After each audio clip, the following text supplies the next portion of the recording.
মধ্যপ্রাচ্যে যে যুদ্ধটা হচ্ছে বর্তমানে তৃতীয় বিশ্বযুদ্ধের যে কথা বলা হচ্ছে সবকিছু মিলিয়ে আমি আপনাদের কিছু ফ্যাক্ট আজকে বলি, যেগুলো এক এক করে আমি আপনাদের সাথে প্রমাণ দিয়ে যুক্তি স্থাপন করব। আপনাদের কোনো প্রশ্ন থাকলে আমাকে কমেন্টের শুরুতেই করতে পারেন, আমি সে কমেন্টের উত্তর দিয়ে দেব। ধরেন বিশ্বের সবচেয়ে আধুনিক আর ভয়ঙ্কর পরমাণু শক্তিচালিত যে সেনাবাহিনী মাত্র 3 দিন, আমি আবার বলছি মাত্র 3 দিনে পুরোপুরি অচল হয়ে যেতে পারে। কোনো ক্ষেপণাস্ত্রে আঘাত লাগবে না, একটা গুলি ছোড়া হবে না।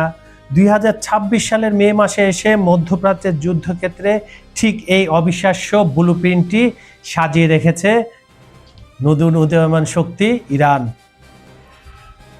ট্রাম্পের যুদ্ধবিরতি এখন লাইফ সাপোর্টে, তখন পর্দার আড়ালে ইসরায়েলের বুক চিরে এমন এক অদৃশ্য যুদ্ধ শুরু হয়েছে যার সামনে মার্কিন আয়রন ডোম কিংবা অত্যাধুনিক যুদ্ধ বিমানগুলো স্রেফ নিষ্ক্রিয় লোহার টুকরোয় পরিণত হতে যাচ্ছে। কি সেই নির্মম পাটিগণিত? আসলে সেই জ্যামিতিটা কি? নাকি সেটা নিউক্লিয়ার তো না। প্রথমেই তো আমি বললাম কোনো ধরনের একটা গুলিও ছোড়া হবে না, কিন্তু অকেজো হয়ে যাবে সবকিছু। ধৈর্য ধরুন, আমি বলছি। ওয়াশিংটন কিংবা তেল আবিবের নিউজ রুমগুলো যখন ইরানের ক্ষেপণাস্ত্রের সংখ্যা গুনতে ব্যস্ত, তারা তো জরিপ করতে ভালোবাসে, সেগুলোতে ব্যস্ত, তখন তেহরান আসলে খেলছে একেবারে ভিন্ন খেলা, অন্য লেভেলের খেলা, যেটা কেউ ধরতে পারছে না। তার একে বলা হচ্ছে অবকাঠামোগত ট্যাপ বা লজিস্টিক যুদ্ধ। আজকের পর্বে আমি অত্যন্ত নিখুঁত উপাত্ত দিয়ে বিশ্লেষণ করব কিভাবে কোনো সরাসরি ধ্বংসযজ্ঞ ছাড়াই ইসরায়েলের প্রধান 3টি সমুদ্র বন্দর, আভ্যন্তরীণ যোগাযোগ ব্যবস্থা এবং আমেরিকার স্পেশাল এয়ারলিফটকে সম্পূর্ণ পঙ্গু করে দেওয়ার ছক ইতিমধ্যে কষে ফেলেছে ইরান। কেন এই ফাঁদ থেকে বাঁচার কোনো সহজ পথ নেই আমেরিকার কাছেও? মূল বিশ্লেষণে যাওয়ার আগে আমি যে কথাটা বলছি, যে চ্যানেলে, এই চ্যানেলটি এখন সাবস্ক্রাইব করে রাখুন, কারণ আন্তর্জাতিক রাজনীতির এমন ইনসাইড স্টোরি আপনি আর কোথাও পাবেন না।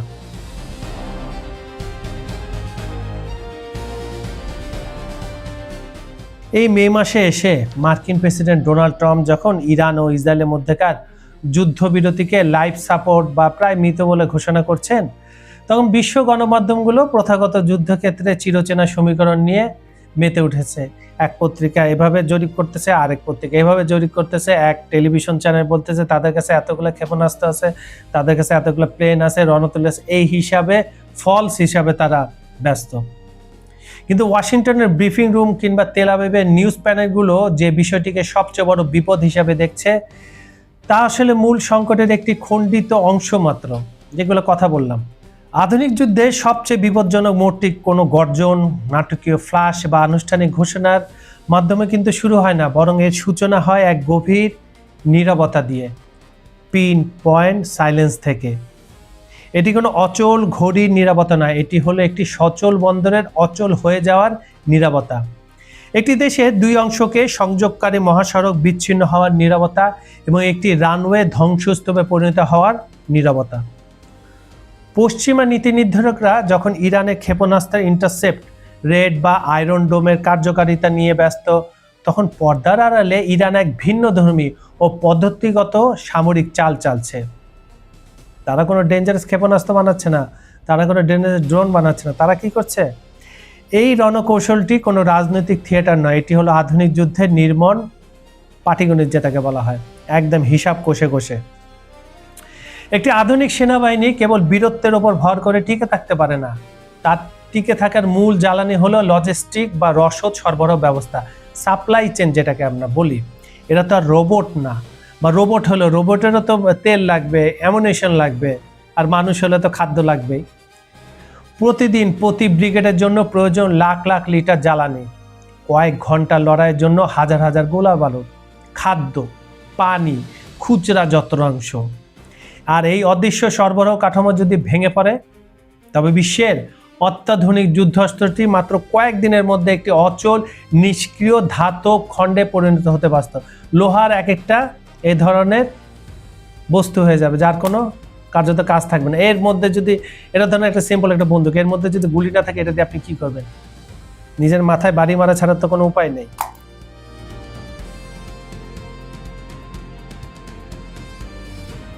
ইতিহাসে রোমান লিজিয়ন থেকে শুরু করে মস্কোর বরফ শীতল রাস্তায় নেপোলিয়নের বিপর্যয় কিংবা রাশিয়ার বিস্তীর্ণ প্রান্তরে জার্মান নাৎসি বাহিনীর পরাজয়, সব ব্যবস্থার মূল দুর্বলতা ছিল এই লজিস্টিক সাপোর্ট।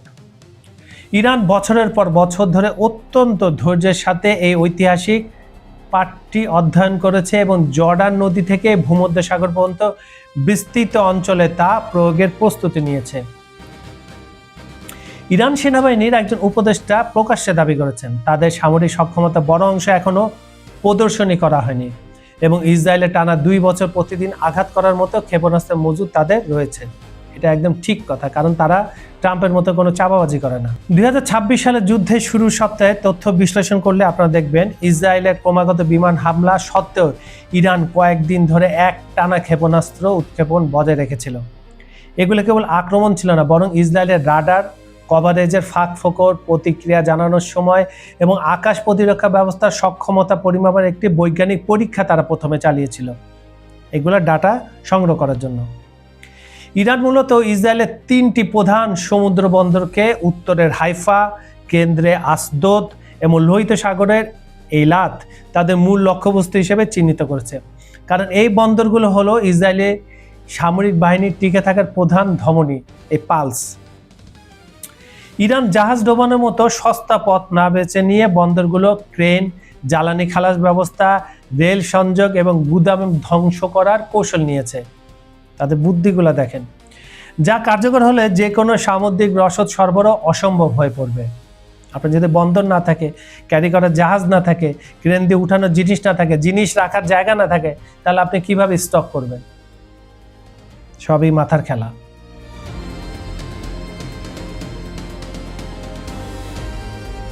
একটি সক্রিয় ইসরায়েলি সাজোয়া ব্রিগেড প্রতিদিন প্রায় 1,80,000 লিটার জ্বালানি ব্যবহার করে। সামগ্রিক মোতায়েন করা বাহিনীর দৈনিক খরচ হিসাব করলে তা দাঁড়ায় লাখ লাখ লিটারে। ইসরায়েলের সম্মুখ সারির ইউনিটগুলোতে সর্বোচ্চ 3 থেকে 5 দিনের জ্বালানি মজুদ থাকে, যা কেবল সামরিক বিপর্যয় সামাল দেওয়ার জন্য তৈরি, দীর্ঘমেয়াদী রসদ বিচ্ছিন্নতা মোকাবেলা করার জন্য নয়। এটা আপনাকে ভাবতে হবে। আর গোলাবারুদের ক্ষেত্রেও একই হিসাব, মানে এই ধরনের হিসাবই ধরা হয়। যদি পেছনে সরবরাহ লাইন কেটে দেওয়া হয় এবং মূল ডিপোগুলো ধ্বংস করে দেওয়া হয়, তবে সম্মুখ লাইনে সেনাদের কাছে থাকা গোলাবারুদ ফুরিয়ে যাওয়ার পর নতুন কোনো বিকল্প থাকবে না, হয় সারেন্ডার করো নাহলে পালিয়ে যাও। ইরান তাদের অবকাঠামোগত যুদ্ধের ব্লুপ্রিন্টকে 3টি পর্যায়ে ভাগ করেছে। নাম্বার 1, প্রথম পর্যায়ে রয়েছে সামুদ্রিক বন্দরের মেকানিক্যাল ও সিভিল অবকাঠামো অচল করা, যাতে বিদেশি সাহায্য নিয়ে আসা জাহাজগুলো বন্দরে ভিড়লেও মালামাল খালাস করতে না পারে। দ্বিতীয় পর্যায়ে থাকবে দেশের অভ্যন্তরীণ যোগাযোগ ব্যবস্থার উপর আঘাত হানা।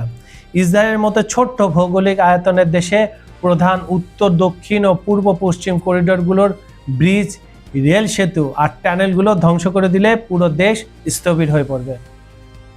2026 সালে ফেব্রুয়ারিতে মার্কিন ইসরায়েলি হামলার জবাবে হরমুজ প্রণালী বন্ধ করে ইরান কিন্তু ইতিমধ্যে এই লজিস্টিক্স ব্লকের একটি ছোট্ট মহড়া দিয়ে রেখেছে। তৃতীয় এবং সবচেয়ে উদ্বেগজনক পর্যায়টি হলো ইসরায়েলের অত্যন্ত গোপন ও সুরক্ষিত ফরওয়ার্ড লজিস্টিক্স ডিপোগুলোতে নিখুঁত আঘাত হানা।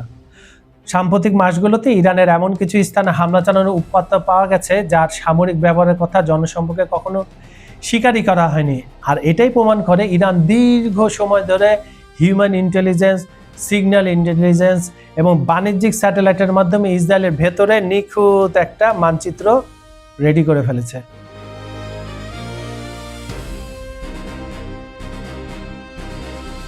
লজিস্টিক সংকটের মুখে মার্কিন সামরিক পরিকল্পনাকারীরা সাধারণত জরুরি কৌশলগত এয়ারলিফট বা বিমান যোগে রসদ সরবরাহের উপর ভরসা করেন।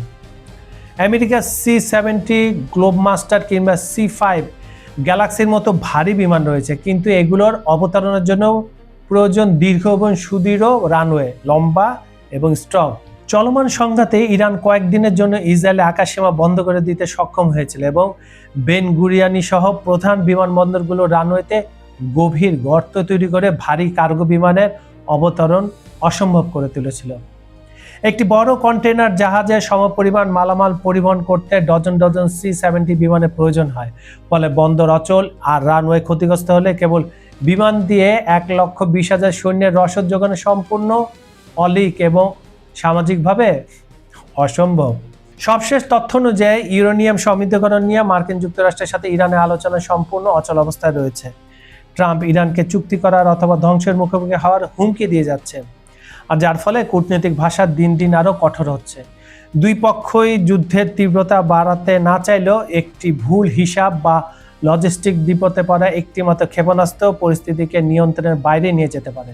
কোনো আকাশ প্রতিরক্ষা ব্যবস্থায় শতভাগ নিখুঁত হয় না এবং লজিস্টিক ধ্বংস করার জন্য আক্রমণকারী শতভাগ সফলতার প্রয়োজনও নেই। হাইফা বন্দরে একটি বা দুটি ক্রেন এবং প্রধান রেল সংযোগ ধ্বংস হয় পুরো ব্যবস্থাকে একেবারে অচল করার জন্য যথেষ্ট। আর এই বিশেষায়িত বন্দর যন্ত্রপাতি বা ধসে পড়া সেতুগুলো পুনরায় তৈরি করতে কয়েক মাস সময় লাগে, যা যুদ্ধের ময়দানে পাওয়া যায় না। যুদ্ধের ময়দানে কোনো সময় থাকে না। 8 এপ্রিলের অস্থায়ী যুদ্ধবিরতি কেবল কিছুটা সময় কিনে দিয়েছিল, কিন্তু মূল কৌশলগত দুর্বলতার কোনো সমাধান করতে পারেনি। যদিও পাকিস্তানের মধ্যস্থতায় এখন আলোচনা চলছে এবং ইরান এখনও এই বিধ্বংসী পরিকল্পনা পুরোপুরি কার্যকর করেনি, তবুও সামরিক ইতিহাস বলে যে সক্ষমতা তৈরি রাখা হয়, সুযোগ ও প্রয়োজন বুঝে তা একসময় ব্যবহার করা হয়।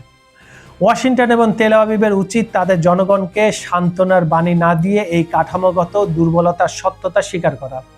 টানটান উত্তেজনের এই দাবার বোর্ডে একটি বিষয় পরিষ্কার, এই বছরের মে মাসের এই উত্তপ্ত মধ্যপ্রাচ্যে ইরান কোনো রূপকথা লিখছে না, তারা লিখছে আধুনিক যুদ্ধের সবচেয়ে নিষ্ঠুর পাটিগণিত।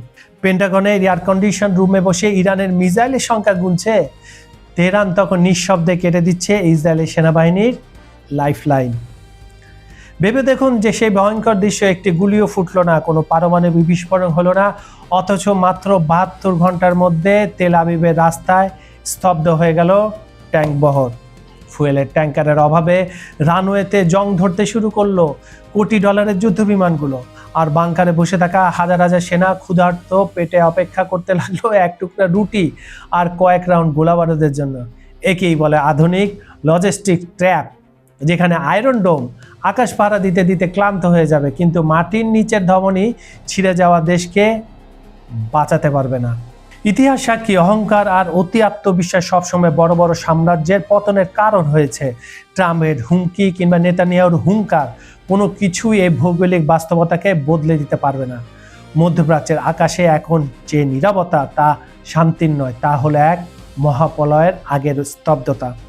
ক্ষমতার শীর্ষে থাকা অন্ধ শাসকেরা হয়তো এই সত্য এখনো স্বীকার করছেন না, কিন্তু যখন করবেন তখন অনেক দেরি হয়ে যাবে। বন্ধুরা, আজকের পর্বটি ভালো লাগলে এখনই লাইক দিন এবং শেয়ার করে ছড়িয়ে দিন বন্ধুদের মাঝে। আর আন্তর্জাতিক রাজনীতির এমন বিস্ফোরক ও রোমহর্ষক বিশ্লেষণ সবার আগে পেতে চ্যানেলটি এখনই সাবস্ক্রাইব করে বেল আইকনটি চেপে রাখুন, কারণ সত্যটা এখানে যেভাবে উন্মোচিত হয় তার কোথাও পাবেন না। আমাদের চ্যানেলে বিজ্ঞাপন কিংবা যে কোনো প্রমোশনের জন্য ডেসক্রিপশন বক্সে দেওয়া নাম্বারে সরাসরি যোগাযোগ করতে পারেন। আজকের মতো আমি কাজল হায়দার এখানে বিদায় নিচ্ছি। দেখা হবে পরবর্তী পর্বে মধ্যপ্রাচ্য কিংবা বৈশ্বিক রাজনীতির নতুন কোনো বিস্ফোরক ইস্যু নিয়ে। ততক্ষণ পর্যন্ত ভালো থাকুন, সাবধানে থাকুন আর চোখ রাখুন আমাদের পর্দায়। আল্লাহ হাফেজ।